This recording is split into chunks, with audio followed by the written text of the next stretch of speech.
ඔය සිතියම චුට්ටිටක් වැරදුනා කියලා බය වෙන්න එපා.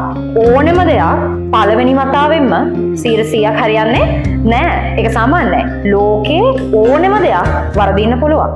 ඒ මේ ලෝකේ සම්පූර්ණයෙන්ම වැරදි කියලා කිසිම දෙයක් නෑ. අපි හිතමුකෝ ඔරලෝසුවක වෙලා වැරදි කියලා. ඒ වැරදි ඔරලෝසුවේ දවසට වෙලාවල් දෙකක් හරියටම හරියනවා. ඒ නිසා ලෝකේ කවදාවත් කිසිම දෙයක් සම්පූර්ණයෙන්ම වැරදි කියලා අපිට අයින් කරලා දාන්න බෑ. ඒ වගේම මොනතරම් දේවල් වැරදුණා, මොනතරම් නොසන්සුන් අවස්ථාවල් ආවා, ඒ ඕනෙම නොසන්සුන් අවස්ථාවක අවසානයක් තියෙන විත්තිය මතක තියාගන්න. අන්තිම නරක දවසට, අන්තිම අමාරු දවසට, මොනතරම් වේදනාකාරී දවසකට උපරිම තියෙන පැය 24යි. විනාඩිනම් 1440යි. ඔයිට එහා දවසක් ඇතුලේ නරක වෙන්න වෙලාවක් ඔයාට නැහැ. නොසන්සුන් වෙන්න වෙලාවකුත් නැහැ. ඒ නිසා දවස ගැන විශ්වාස කරන්න. තමන්ගේ ජීවිතය ගැන විශ්වාස කරන්න. සරලවම තමුන්ව විශ්වාස කරන්න.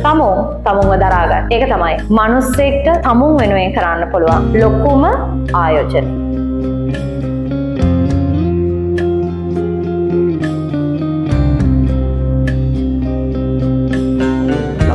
ළමයි හොයන ජෝග්‍රෆි පන්තිය හිතට තිතට ජෝග්‍රෆි රුවන් මාලී ජයවික්‍රම